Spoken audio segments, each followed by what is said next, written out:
On the 29th of April 2022, Gage Ford of Norman, Oklahoma, was found guilty of assault and battery against his pregnant girlfriend Ellie Stevens. Ellie was 19 when she was attacked by 21-year-old Gage on the 1st of October 2020. Ellie went to the Norman police station immediately to report the abuse.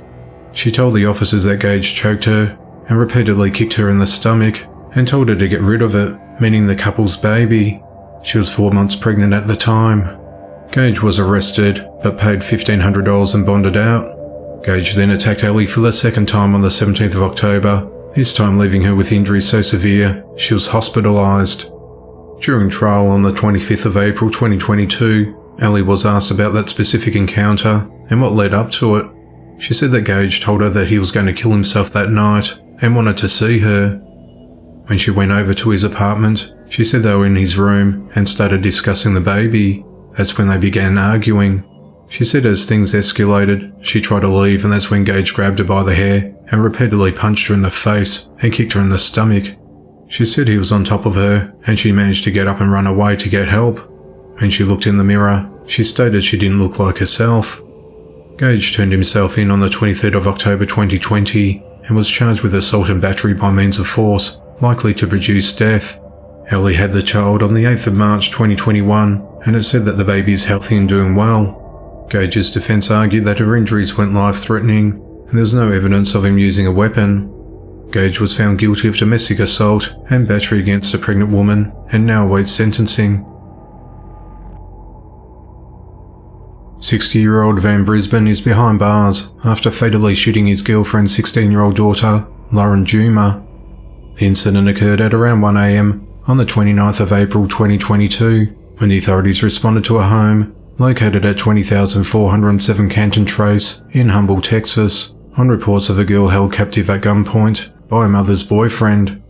When officers arrived, they approached the front door when they heard a gunshot and a scream, followed by a second gunshot.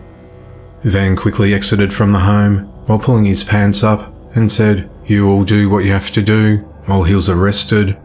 When the police entered the residence, they found Lauren's lifeless body with gunshot wounds to her head and her pants pulled down to her ankles. Lauren's mother was out of town during the shooting and said that Lauren contacted her on FaceTime. She said she was in tears, pleading for help, and that Van was showing erratic behaviour.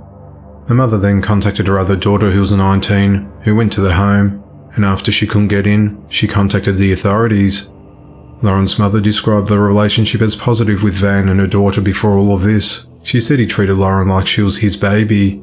"I don't understand. He can rot in jail. He had no reason to take my baby's life."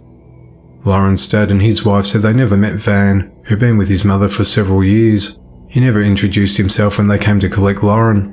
The authorities said that Van was not cooperating with the investigation.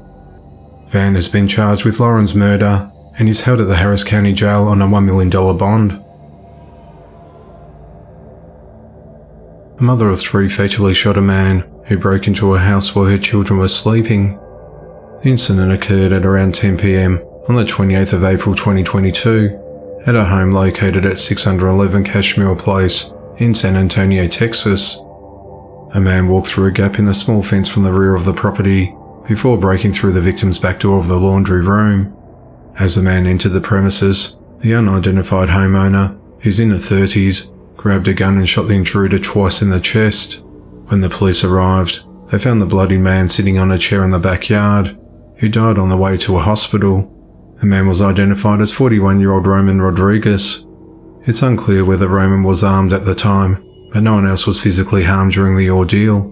The authorities say that the homeowner will not face charges in this case because of the Castle Doctrine, which allows a person to use force against an intruder who breaks into their home.